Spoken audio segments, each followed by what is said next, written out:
O Senhor esteja convosco. Ele está no meio de nós. Proclamação do Evangelho de Jesus Cristo, segundo Lucas. Glória a vós, Senhor.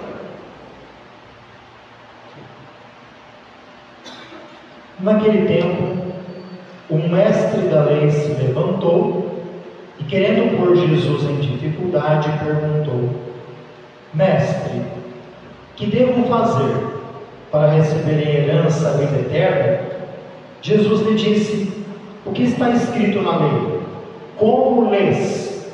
Ele então respondeu: Amarás o teu próximo, amarás o Senhor teu Deus de todo o teu coração, com toda a tua alma, com toda a tua força, com toda a tua inteligência, e ao próximo como a ti mesmo. Jesus lhe disse: Tu respondeste corretamente, faze isso e viverás. Ele, porém, querendo justificar-se, disse a Jesus: E quem é o meu próximo? Jesus respondeu: Certo homem descia de Jerusalém para Jericó e caiu nas mãos de assaltantes. Estes arrancaram-lhe tudo, espancaram-no e foram-se embora, deixando-o quase morto. Por acaso o sacerdote estava descendo por aquele caminho, quando viu o homem, seguiu adiante pelo outro lado. O mesmo aconteceu com o levita. Chegou ao lugar, viu o homem e seguiu adiante pelo outro lado. Mas um samaritano que estava viajando chegou perto dele, viu e sentiu compaixão. Aproximou-se dele e fez curativos, derramando óleo e vinho nas feridas. Depois colocou o homem em seu próprio animal e levou-o à pensão, onde cuidou dele. No dia seguinte, pegou 2 moedas de prata e entregou-as ao dono da pensão, recomendando: Toma conta dele. Quando eu voltar, vou pagar o que tiveres gasto a mais. E Jesus perguntou: Na tua opinião, qual dos 3 foi o próximo do homem que caiu nas mãos do assaltante? Ele respondeu: Aquele que usou de misericórdia para com ele. Então Jesus disse: Vai e faze a mesma coisa. Palavra da salvação. Glória a vós, Senhor. Glória a vós. Irmãos e irmãs, vamos começar fazendo um exame de consciência. Quem aqui está precisando ser jogado no mar, igual o Jonas? Quem aqui está fazendo o barco afundar e está precisando ser jogado no mar para que os outros não afundem? Jonas um dia quis correr de Deus, quis ir longe de Deus. Para onde irei? Para onde fugirei? Se subo alto da montanha ou no vazio do mar, não tem como fugir de Deus. Deus um dia falou para Jonas assim: Jonas, eu preciso de você. Eu preciso que você vá lá em Nínive anunciar a conversão, porque aquele povo está perdido e eu vou destruí-los. Por que essa primeira leitura tem a ver com o Evangelho? Porque a cidade de Nínive, os ninivitas, fez muito mal para o povo de Jonas. Jonas tem um ranço com os ninivitas, porque eles causaram mal, é quase que normal. Jonas não conseguia perdoar esse povo que um dia fez mal para ele. E Deus manda Jonas justamente evangelizar, pregar conversão para um povo que fez mal para ele. É difícil para você pregar e falar de Deus para quem fez mal para você? E aí, Jonas se recusou, entrou num barco, num navio, e de vez ele ir para Nínive, ele foi para Tarso. Entrou no barco e foi embora. Sabe quando a gente acha que Deus esqueceu da gente? Eu vou para outro caminho, que se lasque, ninguém vai lembrar de mim, e foi embora. No barco que ele estava, cheio de gente, cada um de uma religião, indo para Tarso, o Jonas na boa, dormindo. A onda começou a agitar aquele barco tão forte, todo mundo estava com medo de morrer. Acordaram Jonas: acorda aí, reza aí para o teu Deus, porque todo mundo aqui já rezou, não adiantou nada. Reza você. Depois tiraram a sorte. Vamos tirar a sorte aqui, vamos ver o que vai dar. E deu no Jonas a sorte. Então fala para nós, por que isso está acontecendo? O Jonas falou: olha, é culpa minha. Deus me pediu uma coisa e eu estou correndo dele, estou fazendo outra. Não adianta, quando Deus te pede uma coisa, é para você fazer, não é para correr. Quando Deus pediu para Maria, através do arcanjo Gabriel, que ela seria a mãe do Salvador, ela não correu. Ela perguntou sim, mas não fugiu de Deus. Ela disse sim. Jonas fugiu. E aí então Jonas disse assim: joga-me no mar. E assim eles fizeram. Quando Jonas foi jogado no mar, a tempestade que estava abalando o barco cessou. Nós precisamos jogar no mar o que está causando a tempestade, jogar no mar o peso dos nossos pecados, jogar no mar a nossa negação em servir a Deus, em não fazer a sua vontade. E no mar, Jonas é engolido por um peixe. E ele consegue ainda ficar lá dentro 3 dias. Como Jesus ficou 3 dias debaixo da terra, Jonas ficou 3 dias dentro da baleia. Tem muita gente que está precisando ficar 3 dias dentro da baleia para ver se muda e ser vomitado. Nem a baleia aguentou Jonas. A baleia vomitou ele na praia. Que bom, porque desse vômito o Jonas saiu outro, convertido. Depois dali ele vai para fazer a vontade de Deus, e faz de modo milagroso. Se a gente fosse aqui ler o texto todo, uma cidade que demorava tantos dias para evangelizar, com a graça de Deus, em um dia ele converteu aquele povo. Olha o que Deus quer fazer com você, o que Ele fez com Jonas. Para de correr de Deus, como Jonas. Para de ficar agitando os barcos da tua família, barco que você acha que é os outros que são culpados. É você que tem que mudar, não os outros. Evangelho de hoje, todo mundo conhece. Evangelho do Samaritano, o novo missal romano, que a gente começa a usar a partir do ano novo litúrgico, que é o primeiro domingo do Advento, já vai ter um prefácio próprio também para o samaritano. Jesus hoje se defronta com o mestre da lei, que conhece tudo de lei e também de escritura.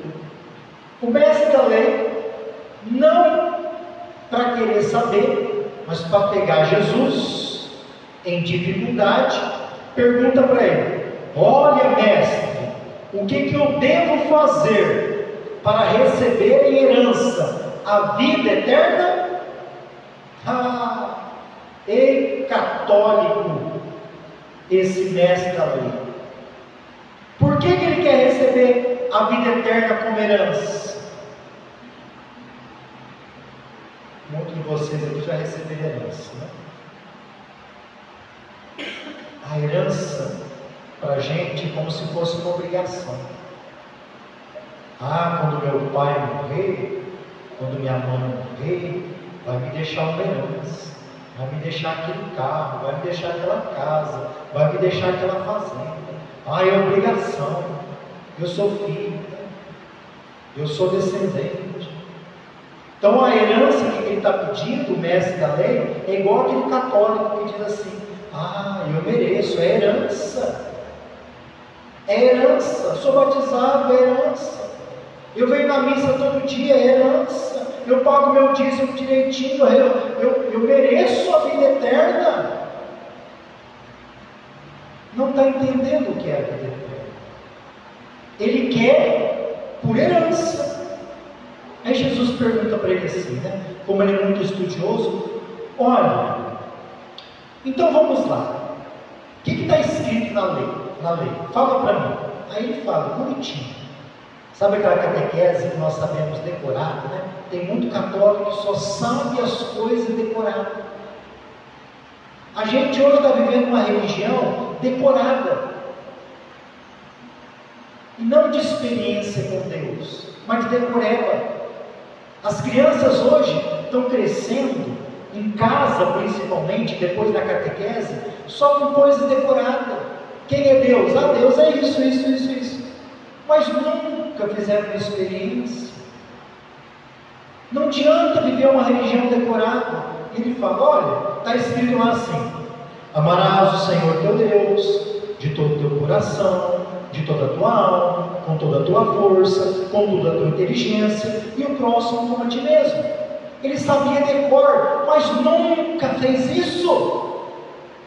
E Jesus disse para ele: parabéns, na prova humana você tirou 10, respondeu direitinho. Aí ele, porém, querendo justificar-se, perguntou: então, Jesus, quem que é o meu próximo? Para eles, o próximo era só quem era da mesma religião, era só quem era do mesmo clã. O próximo era só para quem era ali, do grupo deles, da família deles. E Jesus então vai contar uma parábola para ele, que vai quebrar toda a mentalidade dele, quebrar o paradigma de que ele entendia quem era o próximo. Mas você também tem que quebrar. Jesus está falando esse evangelho hoje para nós, não é antigo isso aqui, é para hoje. Nós estamos nos perguntando quem é o nosso próximo. E Jesus conta uma parábola: olha, certo homem descia de Jerusalém para Jericó, e ali ele foi assaltado. Arrancaram tudo dele e bateram tanto nele que ele ficou quase morto. Se ele ficasse ali, já era, tinha morrido. Olha o que acontece aqui. Por acaso, um sacerdote passava por lá. Provavelmente estava vindo de Jerusalém, ou seja, estava vindo do templo, estava purinho. E o sacerdote sabe, e ele sabe, que ele não pode tocar em alguém com sangue, porque vai ficar impuro.